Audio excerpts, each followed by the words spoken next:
당신의 선함을 의심할 때 그 신 하나님이 작아 보일 때 주께서 행하신 일들을 나는 떠올립니다. 우리에게 모든 걸 주신 분, 당신의 아들을 주신 하나님, 이미 당신은 모든 걸 우리에게 베푸셨습니다.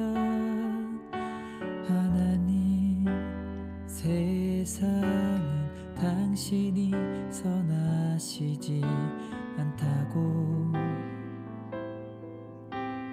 말합니다. 그러나 우리에게 베푸신 당신의 사랑이 영원한 걸 우리는 신뢰합니다. 당신은 선하십니다. 이것이 진짜 세계입니다.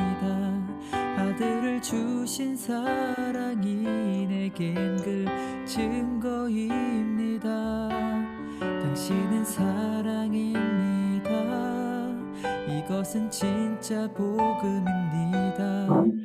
당신이 주신 말씀이 내겐 그 증거입니다. 당신은 선하십니다. 이것이 진짜 세계입니다. 아들을 주신 사랑이 내겐 그 증거입니다. 당신은 사랑입니다. 이것은 진짜 복음입니다. 당신이 주신 말씀이 내겐 그 증거입니다. 아들을 주신 당신은 이미 모든 걸 베푸신 당신은 정말 선하신 주.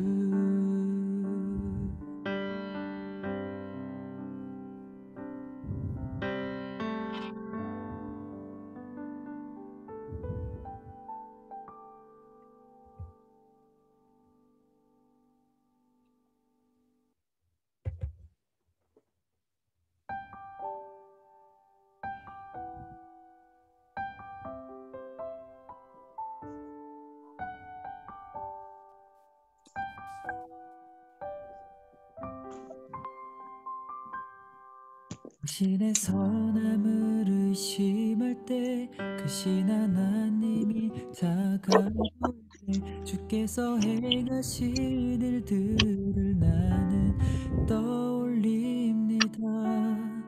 우리에게 모든 걸 주신 분, 당신의 아들을 주신 하나님, 이미 당신은 모든 걸 우리에게 베푸셨습니다.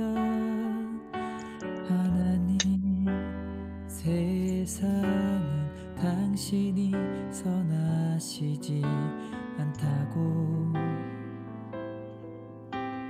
말합니다.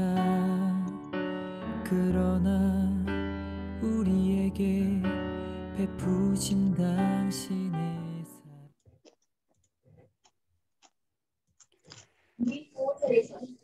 예, 안녕하세요. 예, 지금 혹시 이제 강의를 시작할 건데요.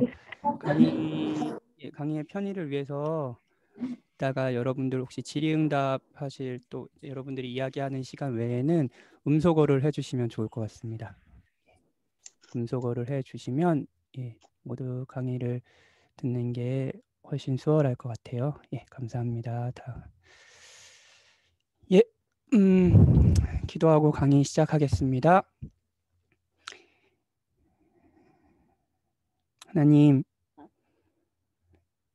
하나님께서 주신 말씀을 살피는 것, 이 시간이 우리에게 은혜의 시간임을 기억할 수 있게 도와주십시오.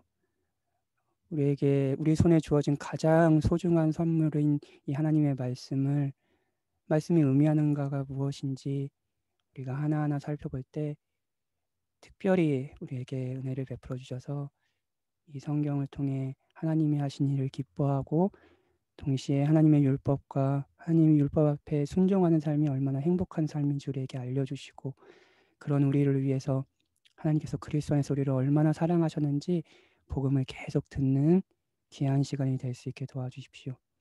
하나님 6주간의 시간을 시작합니다. 주께서 이 6주간의 시간 동안 우리에게 은혜를 베푸실 것을 기대합니다. 예수님의 이름으로 기도했습니다. 아멘. 예, 감사합니다. 오늘 정말 많은 분이 이렇게 참여해 주셔서 잠시만요. 안 들리시나요? 혹시 목소리 안 들리시나요? 목소리가 지금 이혜정 자매님께서 목소리 안 들린다고 말씀해 주셨는데 다른 분들도 안 들리시나요? 제가 오디오에 연결이 안 돼 있다. 오디오에 연결하면 칼리. 예, 들리시나요? 예. 그러면은 시작하겠습니다. 예. 이상 없으시죠? 예, 다른 분들은 이상 없으시죠? 예. 그리고 음소거를 해주시면 좋을 것 같습니다. 예, 음소거를 해주시면 됐습니다. 괜찮죠? 예, 그러면 강의 시작하겠습니다. 뭐 줌으로 저도 산발적인 모임들을 많이 했어요. GBS도 많이 하고 있고요. 그리고 뭐 기도회도 진행하고 있고요. 신혼부부들을 위한 기도회도 진행하고 있고. 그런데 이 뭐 6주간에 이 강의를 진행한다는 것 저도 이제 처음 하는 거여서 사실 좀 걱정도 많고 그런데 여러분과 6주간의 시간을 또 좋은 시간을 같이 보냈으면 좋겠습니다. 생각보다 정말 많은 분들이 참여해 주셔서 감사하고요. 좋은 시간 같이 보냈으면 좋겠습니다. 이 시간 저희들이 모인 강의 제목은 이제 신약 개관입니다. 구약과 신약 중에 작년에 구약을 했고요. 올해는 신약 성경의 개관하는 첫 번째 시간입니다. 그래서 이제 오늘은 신약 성경과 더 가까이. 그래서 여러분들이 신약 성경을 약간 기본적으로 읽는 데 있어서 좀 알아두면 좋은 정보들, 좋은 배경 지식들 이런 것들을 소개해드리고 본격적인 개관에 앞서서 이렇게 소개해드리는 그런 배경 지식들 이런 것들을 소개해드리는 시간을 오늘 같이 보내려고 합니다.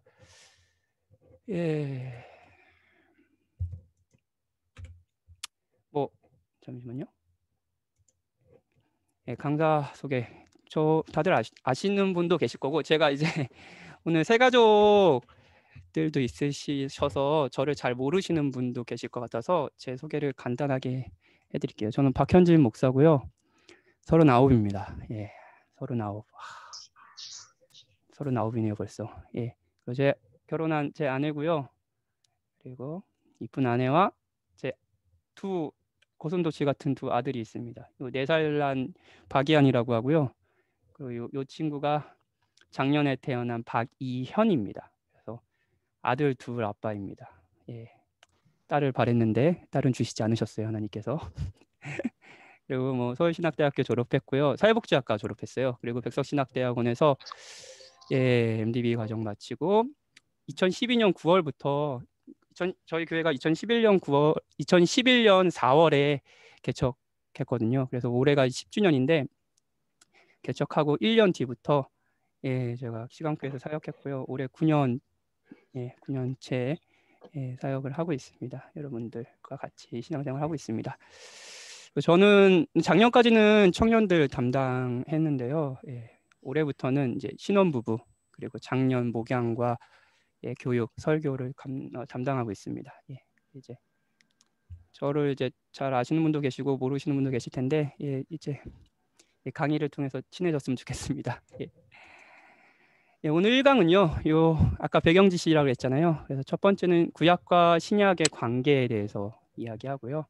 그리고 구약의 마지막 성경 말라기 선지서죠. 말라기 선지서와 구약의 마지막 기록과 신약 예수님이 태어나신 그게 약 400년간의 시간적인 공백이 있어요. 그 공백을 일반 중간기라고 하거든요.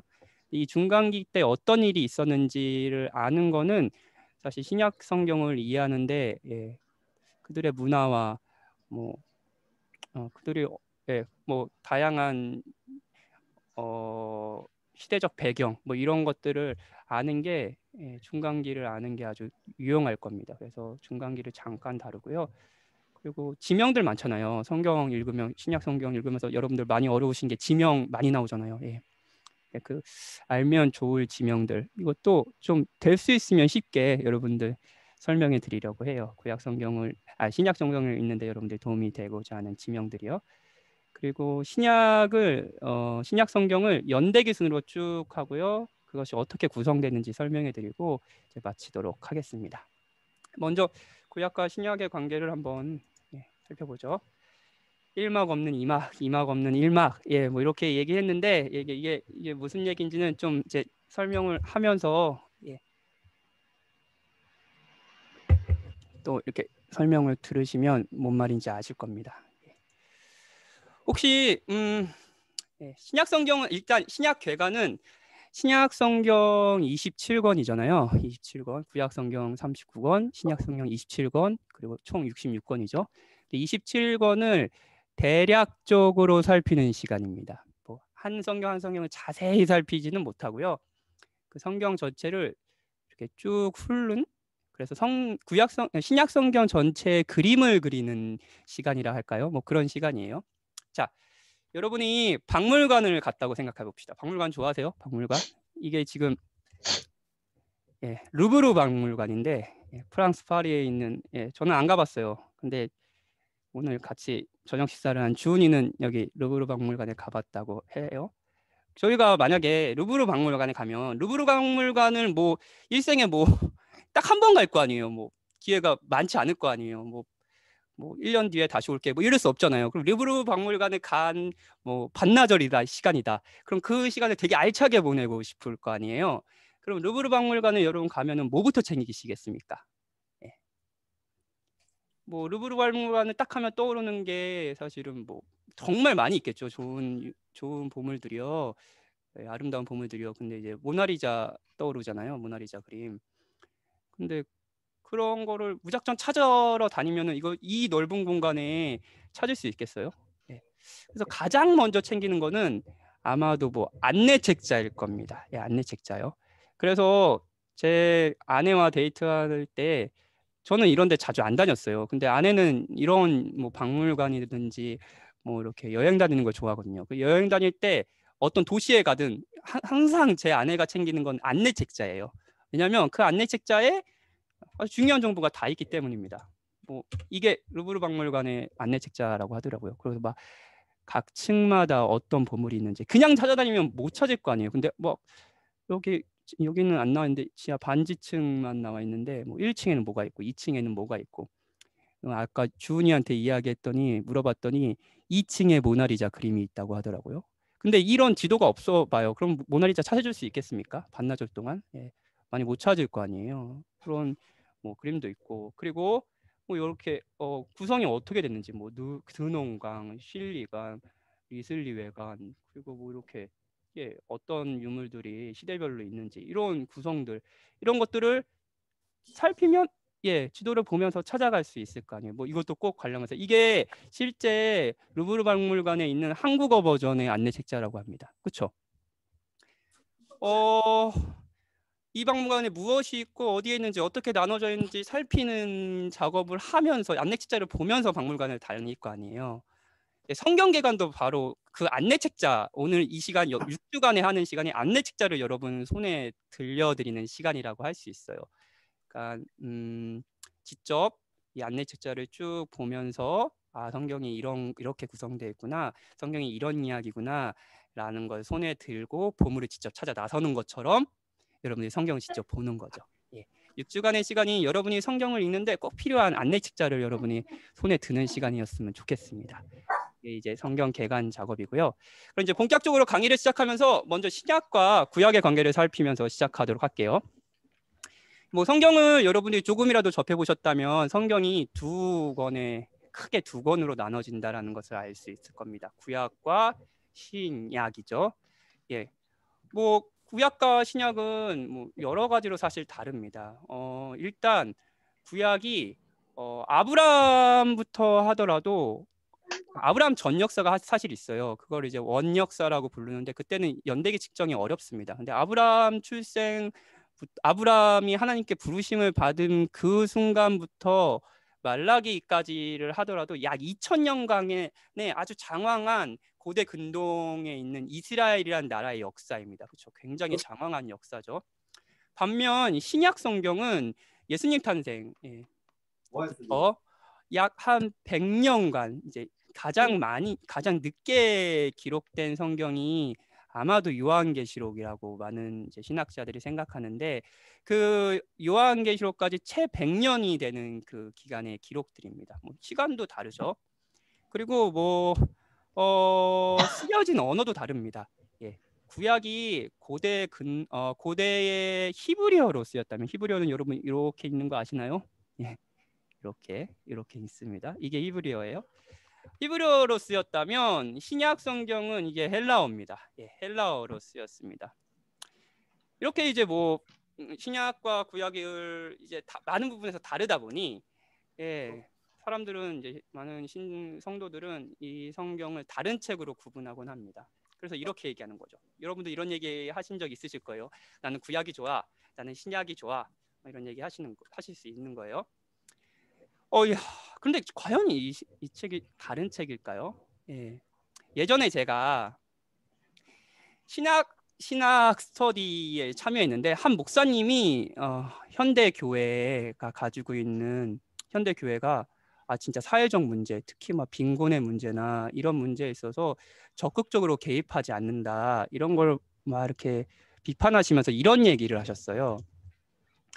교회가 사회적 문제를 이렇게 막 사회문적 문제에 이렇게 둔감하고 특히 사회적 약자를 돌보는 것에 무관심한 거는 교회가 신약만 가르쳐서 그런다. 그러니 사람들이 개인 구원, 자기 구원만 생각하지 구약을 조금 더 살피고 우리 교회 목회 현장에서 더 많이 강조하고 가르쳤다면 하나님이 얼마나 사회적 문제, 특히 빈곤의 문제에 관심이 있는지 알게 될 거다. 지금의 교회는 마치 1막을 보지 않고 2막을 보는 것 같다. 영국의 1막을 보지 않고 2막을 보는 것 같다. 그러니까 1막이 구약이고 2막이 신약이죠. 그러니까 구약을 보지 않고 신약만 보는 교회다. 라고 이렇게 비유를 하셨어요. 물론 이제 이 목사님이 목사님의 의견에 공감하는 부분이 있습니다. 교회가 정말로 성경을 잘 가르쳤다면 하나님께서 사회적 약자를 향해 어떤 마음을 품고 계시는지 더욱 이제 성도들과 목회자들이 더 알게 되었을 거고 우리는 사랑을 실천했을 겁니다. 하지만 저는 이 부분에서 이 목사님 의견에 조금 생각을 달리하는데요. 이것이 교회가 신약만 가르치고 구약을 가르치지 않은 결과라고 생각하지는 않습니다. 정확히 말하면 성경 전체를 성실하게 제대로 가르치지 않는 결과겠죠. 구약뿐만 아니라 신약 성경 어디를 펴도 약자를 향한 구제를 명령하는 말씀을 찾아볼 수 있어요. 뭐 가장 대표적인 게 야고보서이고 뭐 복음서에도 약자들을 향한 예수님이 베푸신 긍휼함 그런 게 얼마나 많이 있는지 모릅니다. 근데 아까 그렇게 주장한 신약만 봐서 그런다라고 하신 목사님의 의견에는 이런 전제가 있습니다. 구약과 신약은 다른 책이다. 그러니까 1막 없는 잠깐만요. 구약 없는 신약만 있고 신약 없는 구약만 있는다는 거죠. 그런데 이 두 책은 다른 책이 아닙니다, 여러분. 구약과 신약은 하나님의 구원 역사를 다루고 있어요. 구약이 저랑 작년에 혹시 괜찮으시면 다들 음소거를 해주시기 바랍니다. 강의들의 목소리가 들어가면 다들 이제 듣기 힘드니까 괜찮으시면 음소거를 다 해주시기 바래요.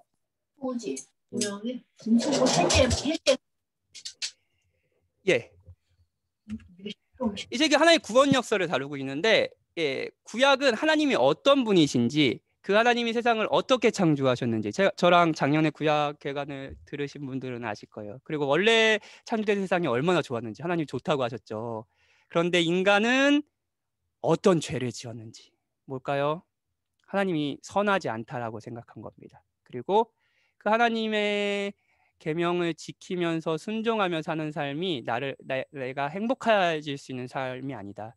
예, 라고 생각하고 스스로 자신의 행복을 결정하며 살아가겠다라고 결심한 거예요. 하나님을 선한 분이 아니라 인색한 분으로 보기 시작해서 스스로 자신의 행복을 결정하기 시작한 거, 선악과를 따먹은 거, 이게 죄였습니다. 그게 죄의 본질이에요. 그리고 우리는 계속 그런 죄를 짓고 있죠.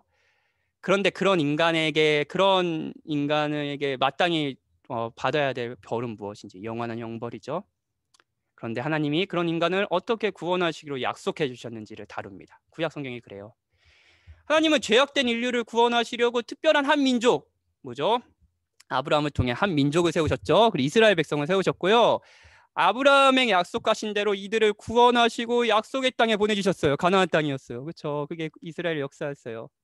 근데 이스라엘은 그 땅에서도 계속 하나님께 등을 돌리고 죄를 지었습니다. 오늘 오후 예배 때 그 목사님이 사사기 강의하고 계시잖아요. 그 사사기 강의 듣고 계신 분들은 다 공감하시겠지만 바로 그 역사입니다. 결국 하나님은 바벨론의 손을 들어 이들을 멸망시켰지만 이 역사가 끝나지는 않아요. 다시 구원하시죠. 포로로 끌려간 사람들을 약속대로 하나님 땅에 다시 돌아오게 하십니다. 네. 그런데 이것도 완전한 구원은 아닙니다. 구약의 모든 구원의 약속을 가리키는 분이 아직 오시지 않은 거예요. 구약 성경을 여러분이 성실하게 쭉 살폈다면 인류의 타락에 대한 하나님의 구원의 역사가 아직 완성되지 않았다. 모든 선지서에서 그 구원자가 올 거다라고 예고한다라는 걸 여러분이 쉽게 발견할 수 있을 겁니다. 그리고 약속한 그분, 메시아가 와서 그 구원을 이루실 것이라는 기대를 품게 하는 게 바로 구약, 옛 약속이라고 알 수 있을 겁니다. 이것이 연극의 1막입니다. 하나님의 구원 역사, 구약과 신약은. 그리고 그렇다면 이제 2막으로 이어지겠죠. 2막은 신약이죠. 근데 그분이 진짜 오신 거예요. 구약에 약속하신 그분이 진짜 오신 거예요. 근데 그분이 오셨는데 복음서를 살펴보면 여전히 구약과 똑같이 그분을 알아가지 못하고 모든 이스라엘 백성이 그 그리스도를 거부했습니다. 하다못해 제자들도요. 하지만 그분은 약속대로 자기 백성을 구원하셨습니다. 후에 그리고 그의 백성은 교회라는 이름으로 모였고요. 하나님이 이루시고자 하신 하나님의 나라가 교회에서 시작됩니다. 이것이 2막 신약입니다. 신약과 구약은 구원의 이야기예요. 죄인을 하나님께서 어떻게 구원해 주시는가에 대한 이야기예요. 그리고 이 책은 다른 것 같지만 한 책인 이유는 뭐냐면요. 그리스도로 이어져 있기 때문입니다. 구약이 오실 그리스도를 우리에게 약속한다면 신약은 그 오신 그리스도가 우리를 어떻게 구원하셨는지 그리고 그분이 어떻게 다시 오실지를 약속하는 책이라고 할 수 있습니다. 그리스도로 이어진다는 거죠. 그래서 이 성경개관의 총 주제 문장이 뭐냐면 성취된 약속, 이루어진 약속과 이어지는 약속, 다시 된 약속, 두 가지라는 겁니다. 이게 신약이라는 거예요.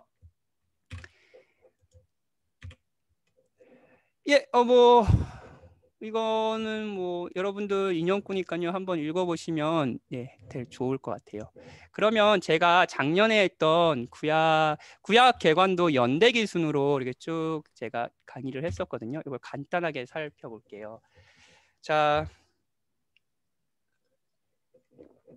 창세기부터 말라기까지 이게 이제 총 창세기부터 말라기까지 이게 총 구약 66권이죠. 66권의 성경이에요. 근데 이 66권의 성경은 이렇게 시대 구분을 많은 신학자들이 다르게 시대 구분을 하지만 요 시대 구분으로 나뉩니다. 창조 시대, 족장 시대. 여기까지가 이제 창세기죠. 창세기. 족장 시대. 그래서 유명한 아브라함, 이삭, 야곱, 요셉. 그리고 이제 아브라함을 통해서 한 민족을 세우시겠다고 약속하신 하나님께서 실제적으로 애굽에 있는 이스라엘 아브라함의 후손들 그 이스라엘을 이제 구원하시죠. 애굽에서 구원하시죠. 그리고 광야 생활을 하게 합니다. 그게 이제 광야 시대입니다. 광야 시대에는 출애굽기, 레위기, 민수기, 신명기의 기록이 있어요. 그리고 실제적으로 이렇게 광야 시대를 겪어서 하나님이 약속의 땅에 들어가는 시대가 있습니다. 그게 이제 정복 시대하는 여호수아입니다. 사실 모세는 오늘 뭐 계속 신명기 마지막 신명기를 묵상을 계속 듣고 계시는 분은 아시겠지만 모세는 들어가지 못했죠. 그래서 여호수아를 통해서 이제 이스라엘 백성의 약속의 땅을 성취하죠. 그리고 그렇게 정복한 이후에 사사 시대가 있습니다. 그게 이제 사사기와 룻기입니다. 그리고 이들이 이제 왕을 원합니다. 하나님은 사실 이스라엘 나라는 하나님이 왕이시잖아요. 그래서 특별히 이들은 왕이 필요하지 않았습니다. 하나님을 잘 섬기면 됐죠. 그런데 그들은 눈으로 보이는 육체적인 왕을 원했어요. 그래서 왕을 세워주시죠. 이게 통일왕국 시대입니다. 그래서 사울이 첫 번째 왕이었고요. 다윗, 솔로몬. 그래서 통일왕국 시대는 사무엘상, 하, 역대상 조금 역대상은 다윗의 기록만 있어요. 예, 있습니다. 그리고 우리 이제 시가서들이 이 시대에 쓰여졌죠. 그런데 이제 솔로몬이 죄를 범해서 여로보암과 르호보암, 그래서 북이스라엘과 남유다로 두 나라가 나눠집니다.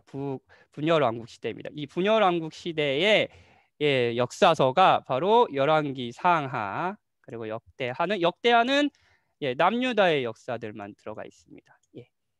그래서 이 분열 왕국 시대의 역사들이에요. 그리고 이 역사 시대 때 이런 선지서들이 쓰입니다. 이 선지서들은 이제 북이스라엘 활동한 선지서들이고요. 뭐 남유다, 여기는 남유다 활동한 선지서들입니다.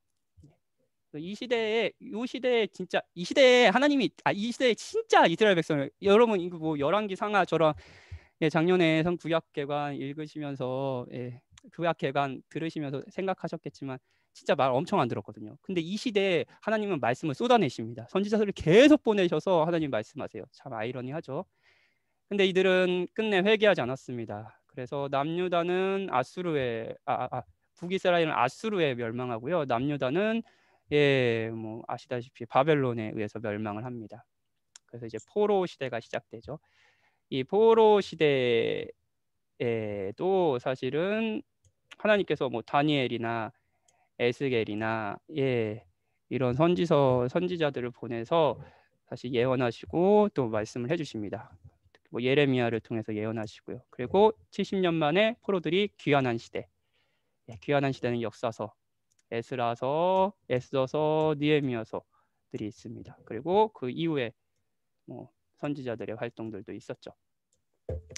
이게 구약 성경에 쭉 이제 연대기 순으로 본 겁니다. 그래서 사실 성경이 역사적 기록도 있고 그걸 역사서라 그러고 그렇지 않은 서신들도 있어요. 그래서 참 딱 이렇게 시대적 배경들이나 이게 연대기 순으로 쭉 이제 구약 성경이 이렇게 구성된다라는 걸 알면은 훨씬 여러분이 어떤 구약 성경을 봐도 좀 이 시대의 이야기들이구나라고 알 수 있을 겁니다.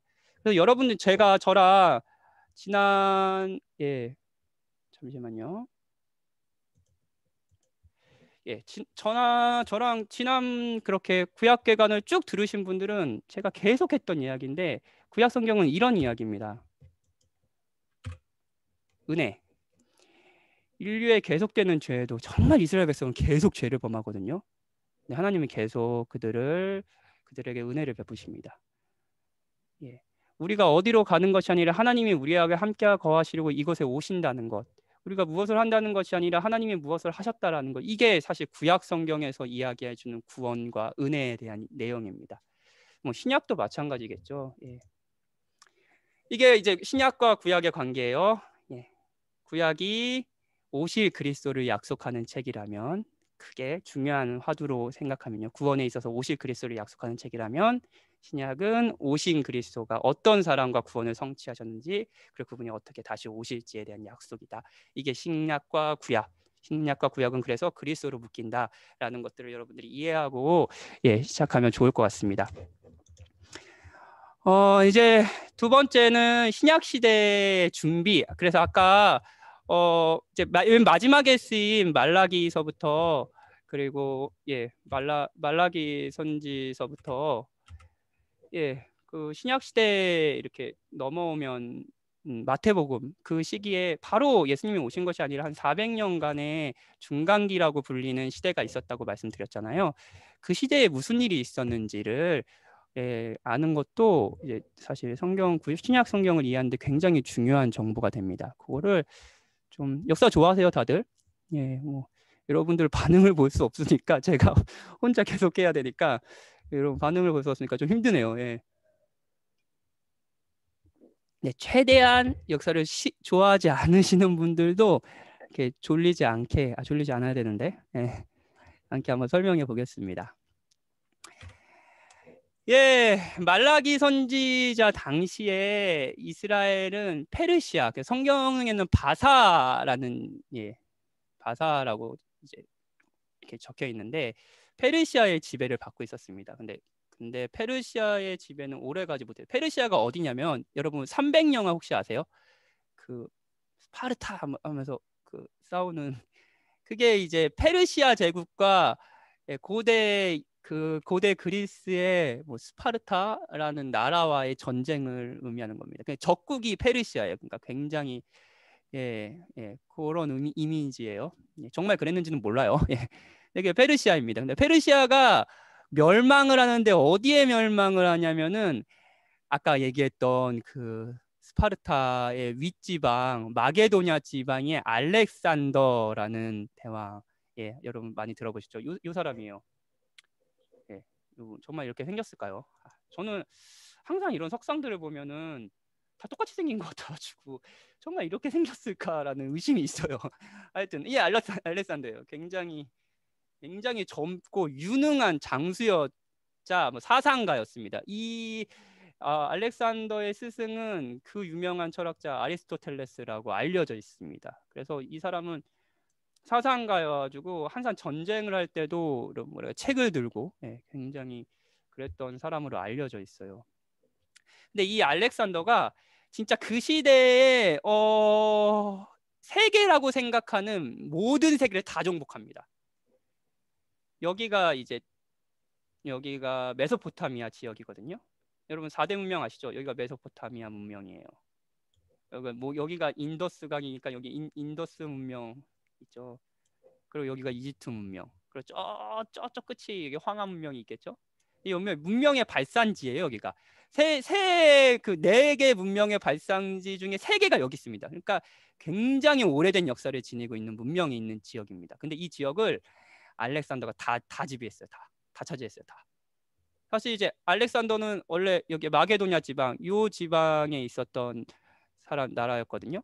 근데 이 나라가 여기를 막 다 지배한 거예요. 그리고 이스라엘은 여기 있습니다. 여기. 이스라엘도 다 지배했죠. 이 지역을 헬라 제국이 다 지배합니다.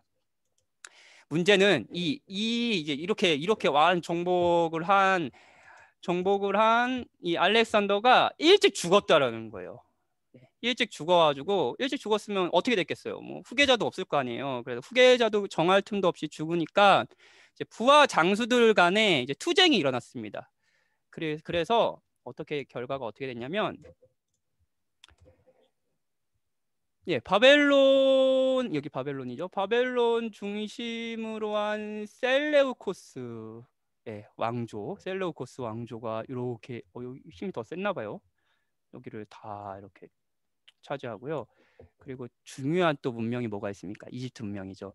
여기를 프톨레마이오스라는 부하가 이렇게 차지합니다. 근데 이스라엘은 지금 어디에 속해 있어요? 여기 프톨레마우스 여기 있죠. 이 지역에 있죠. 이렇게 차지합니다. 이때 100년간 한 100년 정도 이스라엘은 프톨레마이오스 이집트를 지배했던 이 헬라 제국의 왕조의 지배를 받게 됩니다. 정확히 말하면은 헬라인이 왕인 이집트의 지배를 받게 된 거죠. 근데 여기가 요 지역이 굉장히 전략적 요충지예요. 그러니까 여기서도 뭐 이렇게 가는데 꼭 거쳐야 되는 지역이고, 그리고 뭐 하여튼 전략적 요충지입니다. 그래서 요 지역을 차지하기 위해서 굉장히 전쟁을 두 헬라 제국의 수장들이 엄청 전쟁을 많이 벌입니다. 그래서 뭐 프텔레마이오스 왕조에 있다 하다가도 뭐 셀레우코스 왕조의 이 이스라엘이 지배를 받기도 하고요. 근데 처음에는 이제 프톨레마이오스의 지배를 받습니다. 이 시기에 실제로 많은 유대인들이 이집트 지역으로 이민을 가요. 그래서 이걸 전 세계로 이제 흩어진 유대 민족, 일명 디아스포라라고 하죠. 그래서 유대 민족이 원래 바벨론 지역에 포로로 끌려갔다가 남아 있는 사람들도 있을 것이고, 그리고 이 지역에 뭐 이집트로마 사람들이 있을 거고, 그리고 알렉산더 이 헬라 제국이 특이했던 게 뭐냐면 곳곳에다가 알렉산더의 이름을 지은 도시를 세웁니다. 알렉산드리아가 여기도 있고요, 여기도 있고요, 여기도 있고요, 여기도 있고요, 여기도 있고요, 다 있죠. 다 여기 알렉산드라예요. 예. 그런 지역을 세워요. 이제 전략적 요충지에다 그런 도시를 세웁니다. 근데 여기 아마 이집트에 있는 알렉산드리아는 굉장히 그 당시에도 유대 민족들이 굉장히 많이 살았다고 알려져 있습니다. 그런데 우리는 알렉산더를 필두로 한 이 헬라 제국이 이렇게 컸다라고 만 알고 있잖아요. 근데 그 이면에 있는 하나님의 역사를 살펴볼 필요가 있어요. 하나님은 예수님이 오시기 전 400년간 성경 기록이 없는 이 시기에 도대체 무엇을 하고 계셨을까요? 헬라 제국의 영향력은 굉장히 대단했습니다. 예. 이 지역이 일명 헬라 문명으로 통일이 되었습니다. 그래가지고 아까 뭐 여기에 이집트 쪽에 사람들이 많았다고 그랬잖아요, 유대인들이. 그래서 이게 최초의 그러니까 그 당시에 아까 구약 성경은 고대 히브리어로 쓰였다 그랬죠. 근데 고대 히브리어를 헬라어로 번역한 성경이 이제 번역이 됩니다. 이게 그 유명한 70인역입니다. 예. 아마도 예수님도 이 70인역, 그리고 제자들도 제자들 바울은 특히 70인역으로 성경을 봤을 거라고 여겨집니다. 그러니까 헬라어 구약 성경인 거죠. 번역 성경, 한국어 뭐 성경 이런 것처럼요. 예, 그 정도로 사실은 굉장히 헬라 문화가 전 세계를 장악하고 있었고, 그런 시대입니다. 그리고 뭐 만약 헬라어를 안다면 어느 곳에 가든지 의사소통이 됐을 거 아니에요. 그렇죠? 뿐만 아니에요. 유대인들도 헬라 문명 아래에 있는 전 지역으로 흩어졌어요. 뭐 마게도냐의 지방의 동유럽, 이집트의 북아메리카, 알렉산드리아를 비롯한, 그리고 메소포타미아, 서남아시아까지 일명 디아스포라라고 하는 유대인들이 흩어져 있었습니다. 이 시기에 아까 70인역이라는 불리는 성경도 나오고요. 예. 이제 헬라 문명 아래에 있는 사람들은 성경을 자신의 말로 읽을 수 있게 돼요. 히브리어는 말은 몰라요. 근데 70인역, 이 성경이 있으면 헬라어로 성경을 읽을 수 있는 시대가 된 거예요. 이것이 사실 400년간 하나님께서 이 중간기에 하신 중요한 일입니다. 그게 뭐냐면요, 문화의 통일이에요. 그리고 디아스포라, 유대인들이 흩어진 거예요. 기록되지 않은 하나님의 구원 계획은 그리스도가 오기 전 온 세상이 하나의 문화로 통일되고, 하나의 큰 제국이었죠, 헬라 문화. 그 통일된 문화 곳곳에 유대인들이 살게 하신 거였어요. 여러분 한번 생각해 볼까요? 만약 이런 준비가 없었다면 기독교는 어쩌면 고대 근동 지역의 지역 종교로 남아 있을 수도 있었습니다. 하지만 이미 헬라어로 그 당시에 전 세계가 통일되어 있는 상태고, 헬라어 성경도 있고, 그렇기 때문에 바울이 곳곳에 다니면서 전도를 해도 그것이 복음을 선포할 수 있었던 겁니다. 예. 바로 하나님께서 이 역사 이면에서 이런 일을 하고 계셨던 거죠. 이런 준비를 하고 계셨던 거죠. 예, 다시 역사로 돌아옵시다. 자, 헬라 제국이 있었어요. 근데 이제 이스라엘은 헬라 제국의 지배를 받고 있었지만, 헬라 제국의 이제 굉장히 호의적인 정책으로 인해 큰 어려움이 없이, 그냥 헬라 제국은 원래 좀 그랬거든요. 좀 이렇게 호의적이고 그들의 종교와 문화와 이런 걸 다 인정해주고 그런 지배를 했거든요. 그래서 그렇게 큰 어려움이 없었습니다. 그런데 문제는 안티오코스 4세, 이 사람 코가 없네요. 비슷하게 생겼죠. 알렉산더랑 다른 게 뭐야? 저는 그래요. 하여튼 안티오코스 4세 분이 이분인데, 이 사람인데, 이 사람이 왕이 되면서부터 이제 이스라엘이 엄청 힘들어집니다. 그들은 이 사람이 엄청 잔혹하게 이스라엘을 다스리기 시작해요. 근데 이스라엘을 이 안티오코스가 4세가 잔혹하게 다룬 이유가 있습니다. 왜냐하면 그 당시에 이제 이 사람은 헬라 제국 사람이잖아요. 근데 그 당시에 로마가 신흥 세력으로 엄청나게 힘을 키우고 있었어요. 근데 그 로마와 헬라 제국의 격전을 계속 펼쳤는데 결국 이제 헬라 제국이 지고 막대한 조공을 로마에게 바쳐야 되는 거예요. 그러니까 이제 조공을 바쳐야 되니까 어떡하겠어요. 예, 그 자기가 다스리는 그런 많은 식민지 국가들에게 엄청 그런 가진 방법을 다 동원해서 돈 되는 것을 뭐 갖춰야 할 수밖에 없었을 거 아니에요. 그래서 이제 유대인들을 괴롭히기 시작하는 거예요. 요 사람이요. 예. 그래서 유대교의 모든 관습을 금하는 칙령을 공포하고요. 뭐 희생 제사 금지, 안식일과 절기 지키는 거 금지, 뭐 할례 금지, 율법의 사본들을 다 폐기하고 불질러 버리고요. 예루살렘 성전, 이게 가장 충격적이었을 겁니다.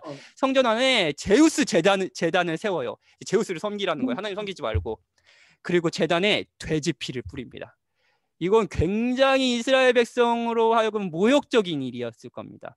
이러한 탄압은 유대인들로서는 견딜 수 없는 것이었고요. 결국 유대인들이 혁명을 일으킵니다. 그 혁명이 뭔지 뭐 아시는 분이 계실지 모르겠는데 그 혁명이 유명한 바로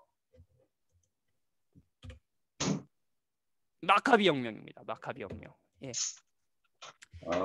마카비 혁명 들어보셨나요? 예, 마카비 혁명 들어보신 분이 계실지 모르겠는데 율법을 사랑했던 제사장 가문에 속한 마따디아라는 사람이 그의 아들과 함께 전쟁을 일으키고요. 전쟁에서 승리합니다. 제사장의 가문이었어요. 그러니까 얼마나 율법을 향한 투철한 마음이 있겠어요. 그래서 이를 가리켜서 마카비 혁명이라고 해요. 예, 마카비는 마따디아의 셋째 아들 유다의 별명인데 이제 쇠망치라는 뜻이 있대요.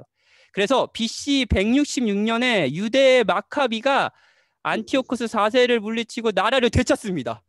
그리고 그 다음엔 BC 165년 아까 뭐 예루살렘 성전에 막 돼지피 뿌리고 막 그랬다 그랬잖아요. 뭐 제우스 제우스 뭐랄까 제단에다 제우스 뭐 그거 세우고요. 예. 제우스 제단을 세우고요. 막 그랬다 그랬잖아요. 그것들을 다 이제 버려버리고 성전을 수리하고 보수합니다.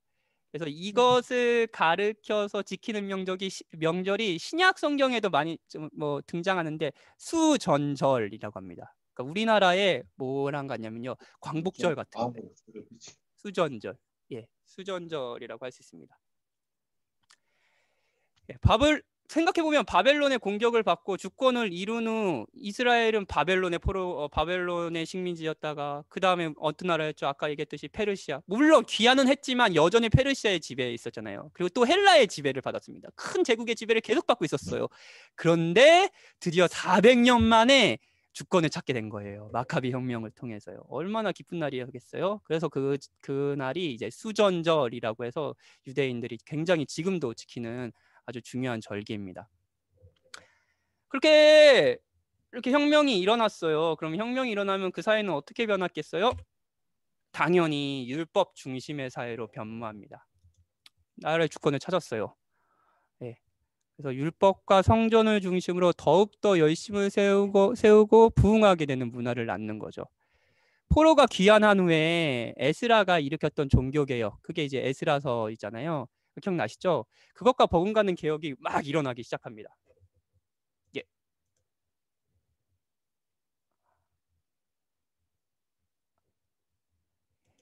예, 버금은 개혁이 일어나기 시작해요. 그리고 하나님의 율법으로 돌아가서 그 율법이 말하는 것을 지키고자 하는 운동이 유대 전역에 펼쳐집니다.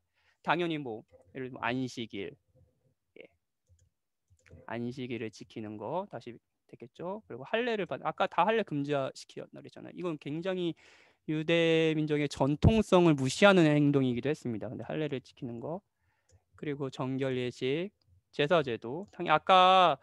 아까 마따디아가 제사장이었겠다 그랬죠. 혁명을 일으킨 사람이죠. 제사장이었으니까 다시 제사제도가 부활하고 그런 문화가 생겼겠죠. 그리고 하나님의 율법을 읽고 가르치고 하는 일들이 회당 중심으로 일어나기 시작하고, 예, 이런 문화가 율법 중심의 사회로 변모됩니다. 혁명이 일어나고 이스라엘이 다시 주권을 찾기 시작하면서요. 이 시기에 등장한 사람들이 누구냐면 여러분들이 많이 신약 성경에도 알 거예요. 신약 성경 많이 들어보셨을 거예요. 이 사람들이 바리새인들입니다. 바리새파예요. 바리새인은 바리새라는 그는 분리되다, 구별되다는 의미를 가집니다. 그러니까 이들은 거룩한 자들이니 부정한 것을 철저히 구별하는 사람이라고 할 수 있어요. 정결 예식과 먹는 법, 안식일, 계명 등을 엄격히 지켰습니다. 그리고 백성들에게 존경을 엄청 받았죠. 이분이 정말로 이게 영화 속 한 장면이군요. 근데 이렇게 입었을지는 모르겠어요. 엄청 존경을 받았습니다. 뭐 이런 것들을 잘 지키고 가르치고 하니까요. 왜냐하면은 그 시대가 흐르면서 아까 제사장인 마따디아가 혁명을 일으켰다고 했는데 이 제사장 글씨 쓰기 힘드네요. 이 제사장들도 그 혁명의 정신을 잃어버리고 점점 부패해요. 권력을 가졌다는 게 그렇죠. 그래서 뭐 제사장직을 막 사고 팔고 막 그럽니다. 이들을 통칭해서 이 제사장 그룹을 통칭해서 뭐라 그러냐면요, 사두개인이라고 불러요. 사두개파라고 불립니다. 권력 핵심 측에 있었던 사람들이에요. 예, 근데 이 사람들이 좀 타락했잖아요. 부패했잖아요. 그럼 백성들이 이 사람들 좋아했겠어요? 싫어했겠죠. 싫어 그랬겠죠.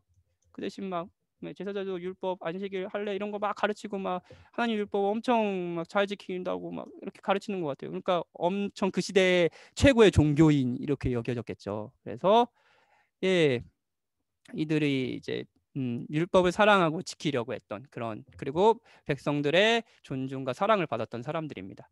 근데 여러분, 진짜 아이러니한 거 알려드릴게요. 그렇게 백성들의 사랑을 받고 율법을 지킨 사람들이 민중의 선생, 지도자로 존경을 받던 이들이 그리스도를 가장 대적하는 사람들이 돼요.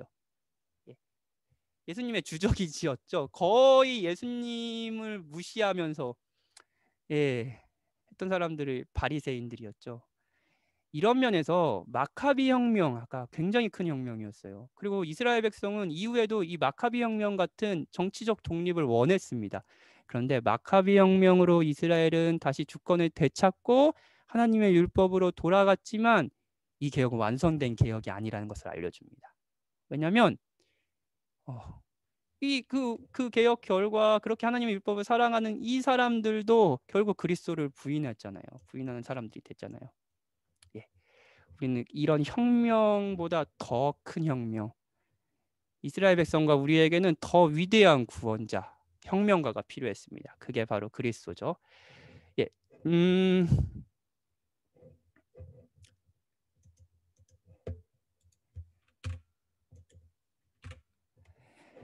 이제 다시 역사로 돌아가 볼게요. 마카비 혁명으로 나라의 주권을 되찾았는데요. 채 100년이 되지 않아서 이번에는 참 이스라엘 백성의 운명도 기구합니다. 바벨론에 포로됐다가 페르시아 그리고 헬라의 지배를 받다가 그리고 400년 만에 주권을 되찾았는데 100년이 지나지 않아서 또다시 신흥 세력인 로마의 속국이 돼버려요. 이거 진짜 기구하지 않습니까?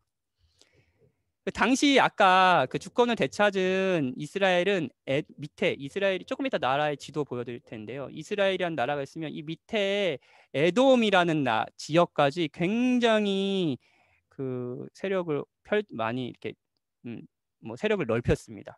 근데 그때 그 지역에 이스라엘 남부에 우리나라 사람들도 옛날 사람들은 외라고 하면서 일본을 무시하잖아요. 근데 이스라엘도 우리나라의 외 같은 개념으로 무시하는 나라가 있어요. 에돔이었어요. 에돔. 근데 그 에돔의 왕의 이름이 안티파스 1세였습니다. 이 이름은 잊어버려도 돼요. 근데 에돔의 왕이 있었다. 이스라엘이 개무시하는. 근데 이제 이 안티파스 1세가 에돔의 왕이었다. 근데 이 사람이 누군지 아세요? 예수님을 죽이려 했던 헤롯의 할아버지입니다. 에돔의 왕이요. 근데 이 에돔의 왕이 당시에는 이스라엘에게 조공을 바치고 있었어요. 그런데 아까 이렇게 이스라엘이 주권을 잡고 이랬을 때 또 누구한테 무너졌다고 그랬어요? 로마에게 무너졌다고 그랬잖아요. 로마 세력이 점점 확정되는 것을 파악하고 이 아까 에돔의 왕인 안티파스 1세가 이스라엘에 반역하고 로마의 손을 잡습니다. 그리고 로마의 폼페이우스가 이스라엘을 딱 정복해버렸어요. 그러자 그의 허락 아래 아까 그 에돔의 왕이었던 이 사람이 나 샤바샤바 로마 샤바샤바 해가지고 유대인의 왕이 돼버려요. 자, 이스라엘로서는 기가 막히지 않겠습니까? 얼마 전까지만 해도 자신들에게 막 조공을 바치고 조공을 바치고 막 그런 왕이었는데 이게 이제 헤롯이에요. 헤롯. 헤롯 똑같이 생겼죠. 그러니까요. 이런 속상을 보면 다 똑같이 생겼어. 코가 없어. 코가 제일 먼저 잘리네요. 항상. 하여튼 그 얼마 전까지만 해도 자신들에게 조공을 바치는 에돔이란 개무시하는 그 나라 약국이었는데 이제는 로마의 그림자 아래 자신들이 복종해야 되는 왕이 되어버린 거예요. 이스라엘 백성에서 그러면 헤롯을 존경했겠어요? 자신이 무시하던 그 사람이었는데요. 당연히 개무시했겠죠. 그렇죠? 헤롯이 약속된 이스라엘 메시아가 왔다고 했을 때 그 마태복음 예수님이래. 목사님이 지난 그 성탄절 설교 때 하셨는데 헤롯 대왕이 유대인이 그렇게 기다리던 메시아가 왔다고 했을 때 굉장히 과격한 반응을 보였잖아요. 그때 베들레헴 지역에 태어난 모든 아이를 죽일 2세 미만의 남아이를 다 죽이는 엄청 과격했잖아요. 왜 그랬는지 아시겠죠? 이스라엘 백성이 왜 그렇게 독립을 원했는지 또 메시아를 기다리고 있는지 알고 속 터지는 거예요. 그래서 400년 만에 독립했는데 100년이 지나가지고 또다시 로마의 속국이 됐습니다. 근데 로마의 속국이 됐는데 그렇게 우리가 무시하던 에돔의 왕이 우리를 다스리고 있는 거예요. 이스라엘 백성은 들끓고 있었죠. 그리고 그 시대에 바로 예수님이 오셨습니다. 그 어느 때보다 메시아를 기다리고 있는 시대, 그것도 정치적인 메시아를 기다리고 있는 시대, 그렇게 민중들이 들끓고 있는 그 시대에 바로 예수님이 오셨어요. 이게 중간기 400년간에 있었던 일입니다. 다음에 이제 지명, 알면 좋은 지명들을 잠깐 설명해 드릴게요. 근데 제가 채팅에 아래 참가자 버튼을 눌러 들어가서 마이크 모양 누르면 목사님이 음소거 시킬 수 있어요.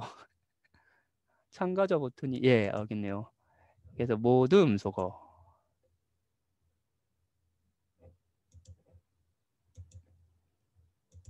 모두 음소거 됐습니다. 됐네요. 감사합니다.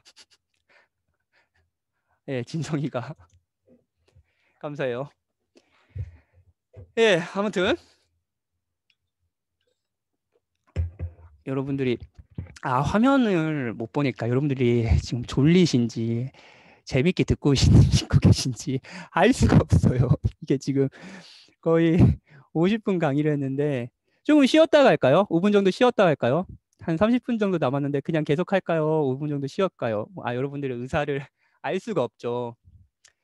일단 오늘 해보겠습니다. 그리고 여러분들 혹시 중간에 조금 쉬는 시간이 줌으로 하니까 힘들어요. 중간에 쉬는 시간이 좀 필요한 것 같아요. 라고 이제 의견이 있으시면 저에게 카톡방이나 이런 걸 알려주십시오. 그러면은 다음 주부터는 조금 쉬는 시간을 드릴게요. 오늘은 그냥 가보도록 할게요.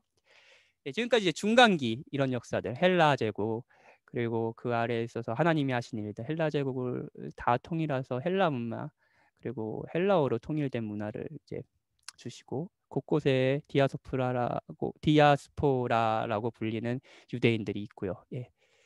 이런 일들을 이루셨다, 준비를 하고 계셨다. 그리고 그 당시에 마카비 혁명이 일어났지만 곧 또 로마의 속국이 되고 그렇게 무시하던 에돔의 왕이 자신의 왕이 되는 굉장히 들끓고 있는 상태다. 그 상태에서 이제 메시아를 정말로 온 백성이 기다리고 있는 그 시대에 바로 예수님이 오셨다라고 알면은 신약 성경을 읽는데 여러분들이 조금 더 도움이 되실 것 같습니다. 그럼 이제 지명을 공부하도록 할게요. 알면 좋은 지명입니다. 신약 성경 잘 이해하기 위해 이제 400년 동안 어떤 일들이 일어난지 알았다면 다음에는 간단한 지명을 살펴볼게요. 성경 어디를 펴도 여러분 지명이 나오죠. 뭐 갈릴리, 예루살렘, 로마, 베들레헴 뭐 많이 들어봤지만 정확히 어떤 지역인지 알지 못하면 성경을 읽는데 이제 많은 어려움이 있으실 겁니다, 여러분. 그렇죠? 그래서 간단하게 중요한 지명을 설명해 드릴게요. 예. 이게 이제 예수님 당시에 이스라엘의 지도입니다. 예, 이스라엘 지도예요. 하나 화면을 볼까요? 예, 이스라엘에는 두 개의 바다가 있습니다. 두 개의 바다. 큰 두 개의 바다. 뭐 이런 사실 이런 데는 유명하진 않고 큰 두 개의 바다. 여기가 이제 갈릴리 바다라고 사실은 호수죠, 호수. 예, 갈릴리 바다라고 불리는 바다. 그리고 밑에가 사해, 예, 사해라고 불리는 이것도 호수인데 예, 바다가 있습니다. 그리고 이 바다를 서로 잇는 강이 뭐냐면요, 그 유명한 요단강입니다. 요단강, 예, 이게 요단강이에요. 이제 갈릴리 바다, 사해 바다, 요단강. 예. 그래서 사실은 그 구약 시대에 이스라엘이 그 가나안 땅에 입성할 때 요 밑에서 이렇게 올라와서요. 예, 여기 요단 동편의 땅들을 지배하고요, 전쟁하고요. 요단강을 건너서 첫 번째 도시 여리고로 쳐들어간. 예, 이게 이제 이게 구약의 역사예요. 그러니까 여기가 갈릴리 바다, 사해 바다, 요단강이다. 예, 이렇게 하시면 됩니다. 그리고 요단강 서편이 이제 동편이 아니라 서편이 주로 이스라엘 주요 도시라고 할 수 있습니다. 여러분, 블레셋 어딘지 아세요? 블레셋은 여기입니다. 블레셋 굉장히 강력한 군대였잖아요. 여기가 평야지대예요. 그래서 아마도 블레셋은 여기 알려지기로는 여기 해안 도시 그 구브로에서 사람들이 아주 철기 문화를 가진 사람들이 와서 여기에 정착했다고 알고 이게 블레셋이에요. 그래서 요즘에 뉴스에 나오면 가사지구 이런 뭐 가사지구에 뭐 그런 뉴스 나오잖아요. 가사 있죠, 가사. 여기입니다. 여기 블레셋 지역. 이게 블레셋이에요. 갑자기 블레셋 나왔네요. 예, 일단은 도시의 이름이 있고요. 지금의 우리나라의 도에 해당하는 지명 이름이 있습니다. 갈릴리, 유대, 사마리아, 뭐 데가볼리, 베니게 이런 것들은 도시 이름이 아니에요. 지명 이름입니다. 예수님이 태어나신 곳이 어디죠? 베들레헴이죠. 예, 베들레헴이지만 예수님이 태어나신 것은 베들레헴이죠. 근데 예수님이 주로 활동하신 예수님이 뭐 헤롯을 피해서 유다에 갔다가 다시 올라오셔서 정착하신 곳이 어디인지 아시죠? 예, 나사렛입니다. 나사렛. 예수님이 태어나신 곳은 이 유대의 베들레헴이라는 도시예요. 근데 예수님이 사시고 주로 활동한 지역은 이 갈릴리 지역입니다. 갈릴리라는 사실 도시 이름이 아니에요. 다시 한번 말씀드리지만 도 이름입니다. 공생의 3년 동안 주로 이제 많은 시간을 이 갈릴리 지방에서 사역하셨어요. 그래서 익숙한 지명이 굉장히 많을 거예요. 이거 좀 확대해서 보여드릴게요. 확대.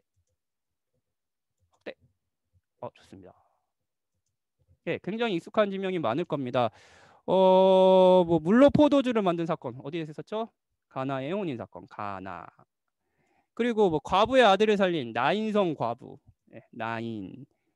그리고 백부장의 하인을 고친 가버나움도 여기 있었고. 그리고 오병이의 기적을 일으킨 디베랴 여기. 예. 그리고 바다 위를 건너신 사건, 이것도 거의 여기 바다 위를 여기에 건너셨겠지만 이 베세다라는 지역 이름이 나옵니다. 예수님의 주요 사역의 무대가 요 갈릴리 바다를 이제 필두로 한 요 갈릴리 지방이었다라는 걸 알 수 있습니다. 그리고 제자들도 여기 갈릴리 바다의 어부들이었죠. 예. 그렇고요. 그런데 이 갈릴리 지방은 지금의 우리와 뭐랄까 이거 무시하는 건 아닌데요. 그러니까 지금의 우리의 뭐 이제 수도권 이런 의미가 아니라 뭐 어디가 가장 충청도, 뭐 강원도, 뭐 이런 이미지입니다. 정치, 경제, 교육, 신앙의 핵심지는 아니에요. 그 핵심지는 어딘지 아세요? 그것은 당연히 유대였죠. 이 밑에 유대, 유대라는 하는 지방이었습니다. 왜냐하면 유대에 성전이 있고 왕의 궁전이 있는 뭐가 있어요? 예루살렘이 있기 때문입니다. 그렇죠. 뭐 정치 권력자인 왕이 있고요, 종교 권력자인 대제사장이 있으면 뭐 핵심 권력층이 모여 있는 것이 바로 예루살렘이었죠. 더욱이 유대 민족들은 그 이스라엘은 1년에 한 번 대속제일이 있어요. 대속제일이 있으면은 이 전 지역에 있는 모든 이스라엘 사람들이 다 예루살렘으로 모입니다. 그래서 복음서에 보면 갈릴리의 예수님도 1년에 한 번씩 이 뭐랄까요, 사마리아를 거쳐서 이렇게 예루살렘으로 오시거든요. 예. 그래서 여러분 뭐 예수님의 공생애가 많은 신학자들이 3년이라고 하잖아요. 어떻게 3년인지 아세요? 공간복음에, 요한복음은 사실 유월절이 한 번밖에 안 나오고, 공간복음에 예수님이 지켰던 유월절이 3번 등장하기 때문입니다. 그래서 예수님의 예수님의 그 뭐랄까요, 공생애가 한 3년이지 않을까라고 예상을 하는 겁니다. 실제로 3년일지는 정확히는 몰라요. 예.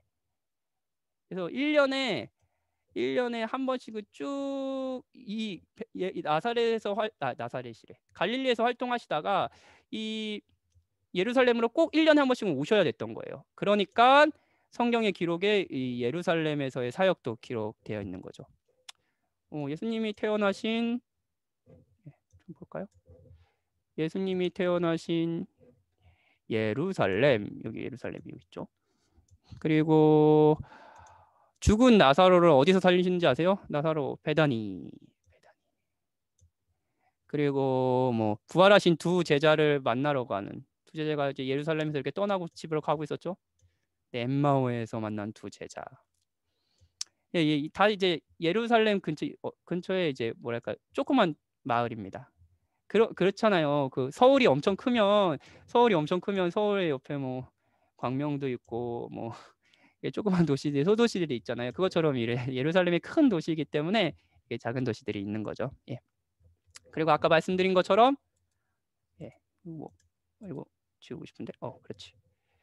아까 말씀드린 것처럼 이렇게 갈릴리에서 예루살렘으로 이렇게 내려와도 되는데, 예수님이 그래 대부분의 사람들은 사마리아 지역을 왜 굉장히 사마리아를 무시했거든요. 네, 사마리아를 거쳐서 예수님이 가실 때가 있습니다. 그래서 사마리아 여인을 만나죠. 사마리아 여인이 어디 있는지 아세요?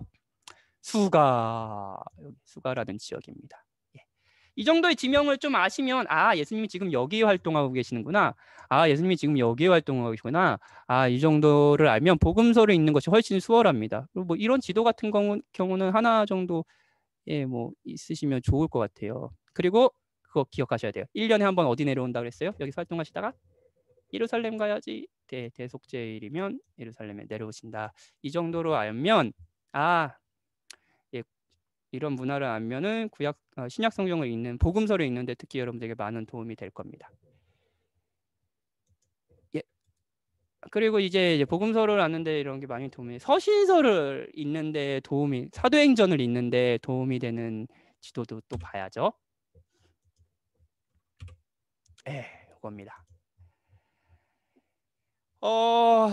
사도행전과 서신서를 볼 때는 이스라엘 지도뿐만 아니라 동유럽, 여기가 동유럽이에요. 지금의 뭐 그리스, 발칸반도거든요. 여기가 발칸반도인데, 그리스 여기가 동유럽, 그리고 여기가 이제 이탈리아, 여기가 터키 지역, 그리고 지금 여기가 아까 방금 봤던 지도가 여기에 있습니다. 이스라엘. 근데 이제 이 지역이 바울의 주 전도 지역이었거든요.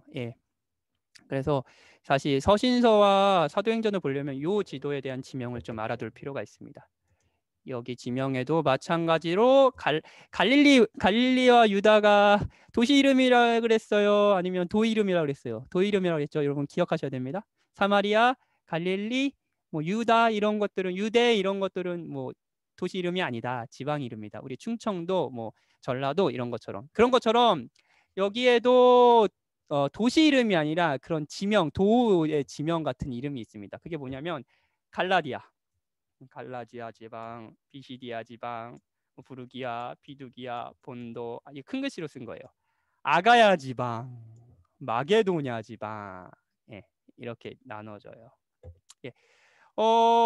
그래서 갈라디아서를 보면 갈라디아서는 도시에 쓴 편지가 아니라는 거 아시죠? 이 지역명입니다. 이 갈라디아 지방, 특히 바울이 1차 전도 여행을 했던 그 도시들의 갈라디아 지방에 있는 도시들에게 쓴 편지예요. 예.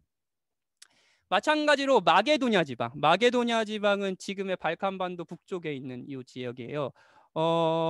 이 지방에는 유명한 빌립보서를 쓴 빌립보 도시, 그리고 두 개의 편지가 있는, 바울이 3주밖에 있지 못하고 도망간 데살로니가, 그래서 빨리 편지를 보냈죠. 그리고 신사적인 베레아, 뭐 이런 도시들이 사실 마게도냐 지방의 주요 도시입니다.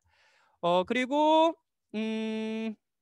아가야 지방이 있죠. 아가야, 이거 충청도, 예, 그런 것처럼 아가야 지방에 또 어떤 도시들이 있냐면 아테네입니다. 아테네. 그리고 유명한 고린도, 이거 항구 도시예요. 예, 가 있습니다. 이거 아가야 지방의 아테네, 뭐 충청도에 뭐가 있어?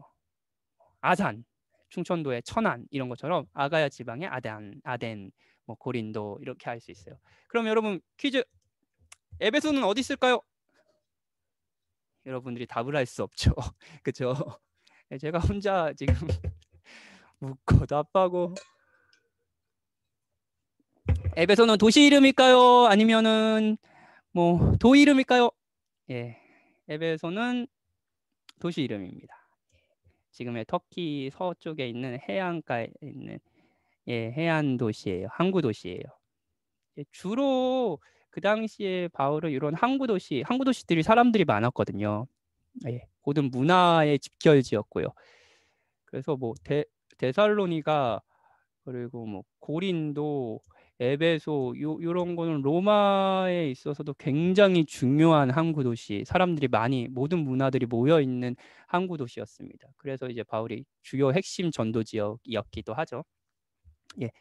근데 이제 에베소는 여기 있어요. 그래서 바울이 아마 가장 오래 머물며 사역했던 지역이기도 합니다. 이제 이 정도를 알면은 뭐 크게 아주 중요한 지명은, 다 신약 성경을 읽을 때 우리들이 알아야 되는 중요한 지명, 반모섬. 반모섬 여기 있네요. 요한이 귀향을 가서 계시를 받은 반모섬. 뭐 주요한 지명들은 다 압니다. 다 설명해 드린, 거의 중요한 지명들은 다 설명해 드린 것 같아요. 이 정도 지명을 알고 성경을 읽으면 굉장히 성경이 좀 입체적으로 보일 겁니다, 여러분. 그러셨으면 좋겠습니다. 예.